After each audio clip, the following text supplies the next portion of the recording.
Bueno, muy bien. Vamos a hacer un pequeño resumen de lo que es referido a los transformadores monofásicos ideales. Previamente es necesario tener presente o saber o conocer algunos conceptos de magnetismo, ya sea la ley de Biot-Savart, cómo es la expresión matemática que representa el campo magnético cuando nos referimos a las bobinas, los materiales ferromagnéticos y la ley de Ampère, la ley de Faraday-Lenz y demás. Vamos a considerar un transformador monofásico ideal. Esto quiere decir que los arrollamientos que vamos a utilizar van a ser ideales, es decir, que la resistencia de los arrollamientos va a ser igual a cero, es decir, que van a estar compuestos de un material ideal y que por fuera de lo que es referido al centro de la bobina, el flujo es igual a cero, que luego lo llamaremos flujo disperso. Esto con respecto a los arrollamientos. Y además vamos a considerar que el material ferromagnético del núcleo también es ideal. Esto quiere decir que no hay fenómeno de histeresis.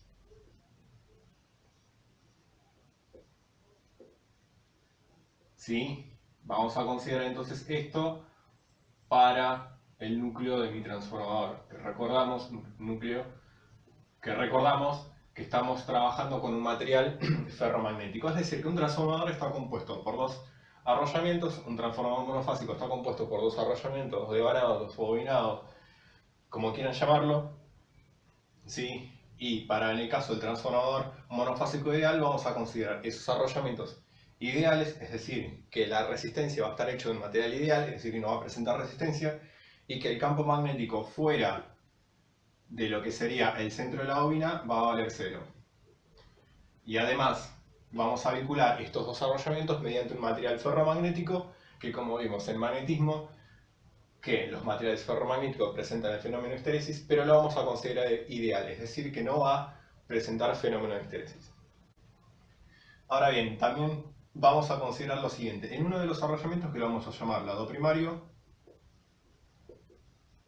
del transformador monofásico, que va a tener sus respectivos N1 número de vueltas, es decir, el arrollamiento primario, y el arrollamiento secundario,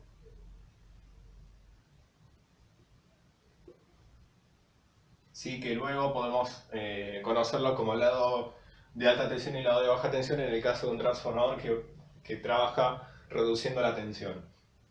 A uno de estos arrollamientos, por ejemplo en el lado primario, le vamos a aplicar una tensión alterna, por lo tanto va a circular una corriente que le voy a llamar I1, ¿sí? Y se va a producir una tensión inducida, según la ley de Faraday-Lenz, en el arrollamiento primario.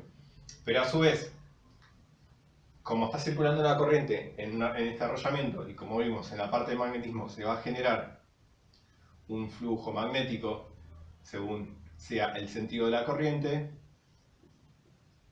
¿sí? En el material ferromagnético, y va a inducir, porque voy a tener aplicada una tensión que es alterna, y si mi corriente está describiendo una onda del tipo de la gráfica del seno, entonces en el secundario, entonces voy a tener una variación del flujo con respecto al tiempo, entonces en el secundario se me va a generar también una tensión inducida. Entonces vamos a ver qué es lo que sucede con estas dos tensiones inducidas. Habíamos dicho que puedo suponer, según lo que vimos en la parte de magnetismo, que si la corriente describe una gráfica del tipo de seno, entonces el flujo también va a describir una función sinusoidal. Teniendo esto presente y con lo que vimos en la primera parte de magnetismo, cuando teníamos un circuito magnético ideal y simple con una sola bobina, llegamos a la conclusión, por ejemplo, en el lado primario, que la tensión inducida era igual a 4,44 por, en este caso, N1 por la frecuencia por el flujo máximo. ¿Sí? Y que la tensión que se genera en el lado secundario va a ser igual también, ¿no? 4,44 por N2 por F por el flujo máximo. Es decir, que con estas dos expresiones puedo hallar cuál es la relación que existe en el lado primario y en el lado secundario. Cuál es el objetivo de un transformador y ver de qué manera puedo manipular los parámetros, en este caso de tensión y en este caso en particular de tensiones inducidas. Entonces voy a ver cuál es la relación que existe entre E1 e I2. Entonces, relación E1 sobre E2. Entonces esto me va a quedar E1 igual a 4,44 por N1 por F por el flujo máximo. Siempre recordando que cuando trabajamos en valores eficaces, la relación que existe entre el valor máximo y el valor eficaz. Pero en este caso no lo voy a poner, o no lo voy a aclarar, porque ya en realidad eso se corresponde a un análisis mucho más exhaustivo en la primera parte. Sí, uy, me confundí de color.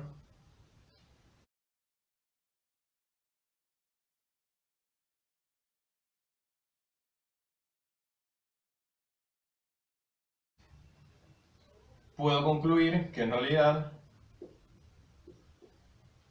la relación que existe entre las tensiones inducidas es igual al número de vueltas o número de espiras de cada arrollamiento, ¿sí? O de cada devanado o de cada bobinado. Y esto lo llamábamos relación de transformación.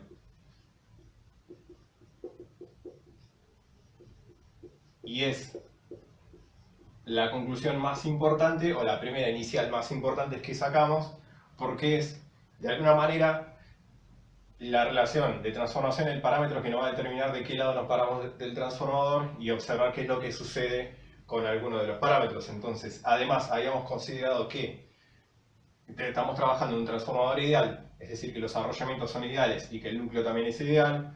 Puedo concluir entonces que no tengo caídas de tensiones y que entonces la tensión inducida tiene que ser igual a la tensión aplicada.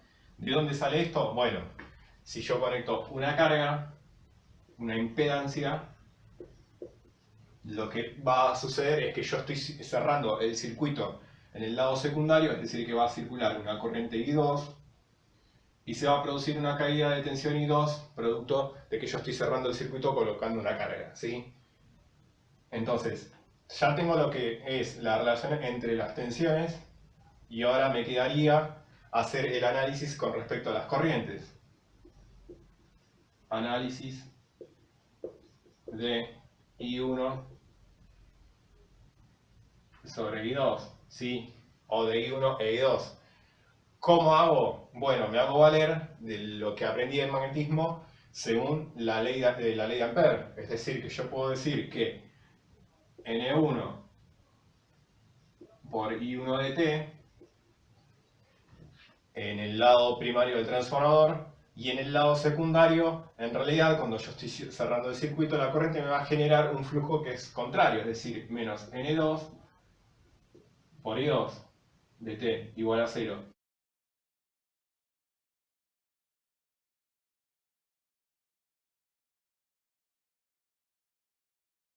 Puedo concluir entonces con esta expresión de que tanto la tensión, bueno, o mejor dicho, las corrientes I1 e I2 están en fase. Obviamente, cuando estoy conectando una carga, el desfasaje entre la tensión y la corriente siempre depende del ángulo de la carga. Eso aprendimos en la primera parte. Por lo tanto, puedo decir entonces que en valores eficaces,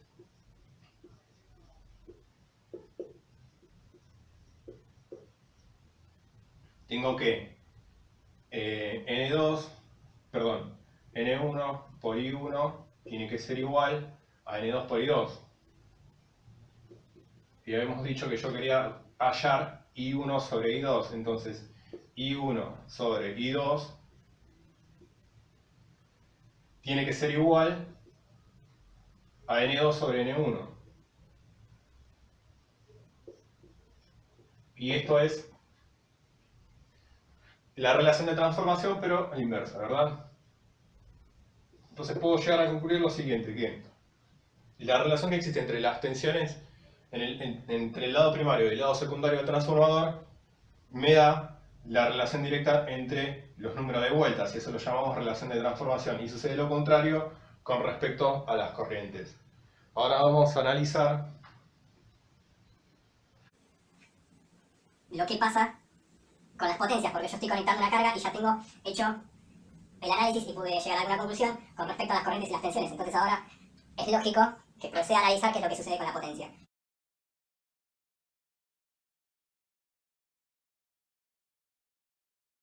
Voy a hacer primero, voy a poner acá que habíamos dicho que B1 sobre B2 era igual a E1 sobre E2. Vamos a ponerlo así mejor.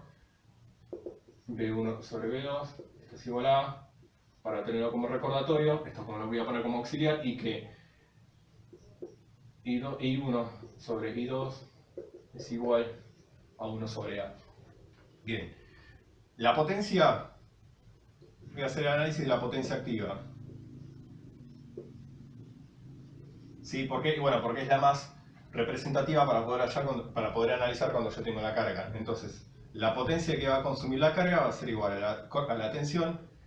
Vamos a volver a colocar como corresponde con sus respectivos colores. La potencia que va a consumir la carga va a ser igual a la tensión por la corriente por el coseno de phi, es decir, el ángulo. Y además, esto es en el lado secundario, y en el lado primario puedo concluir lo siguiente, que tanto las tensiones como la corriente en el lado primario y en el lado secundario están en fase. Están en fase las corrientes y las tensiones, pero entre sí están desfasadas, phi grados, según sea la carga que yo estoy colocando, ¿sí?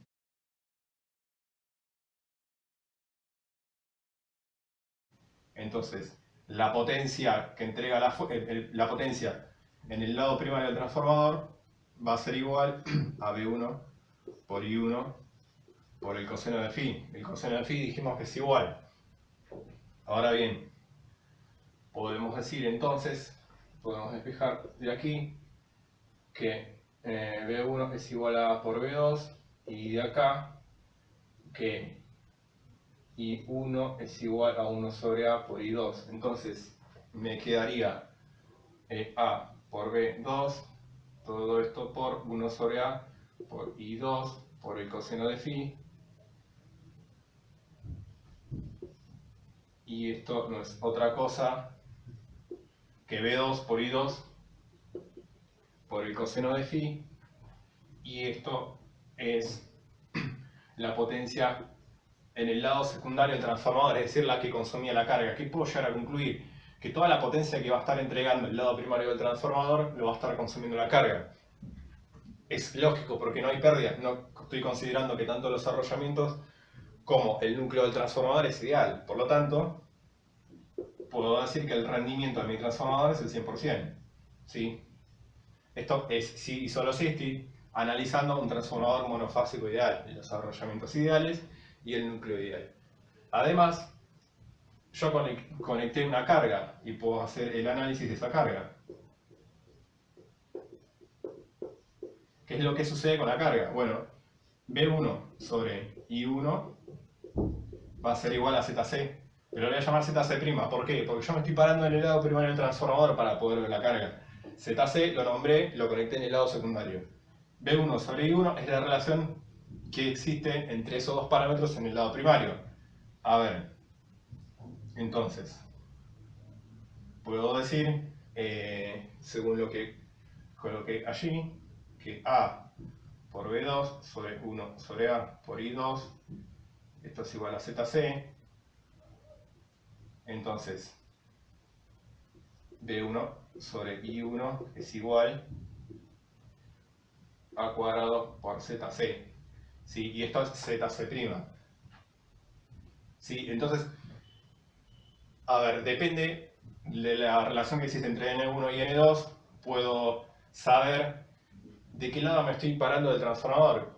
Me refiero, si yo estoy trabajando con un transformador en donde N1 es más grande que N2, ¿sí?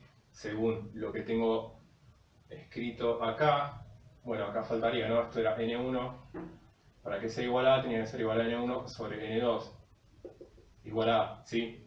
Si N1,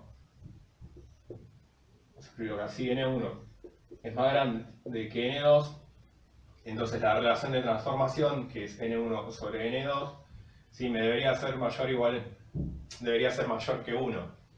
Por lo tanto, la carga que yo vea conectada en el lado secundario del transformador, pero si yo lo paro en el lado primario, tendría que ser de un valor que es al cuadrado, sí, más grande. Bien, esto es brevemente un resumen de lo que se refiere o referido al tema de transformador monofásico ideal. No sirve de nada sin tener los conocimientos previos y haber hecho un análisis un poco más en profundidad, pero sin lugar a dudas es un resumen de cómo partir para poder seguir avanzando con los siguientes análisis. Es decir, que obviamente por ahí una deducción sería, bueno, si llegué hasta aquí, ¿qué es lo que sucede ahora si yo considero los arrollamientos reales? Donde ya tengo pérdidas según las resistencias, porque el material es real, y voy a tener flujo disperso. Entonces, vamos a hacer ahora o vamos a continuar con el transformador monofásico ideal, pero considerando los arrollamientos reales. Insisto, esto no sirve de nada sin tener algunos conocimientos previos.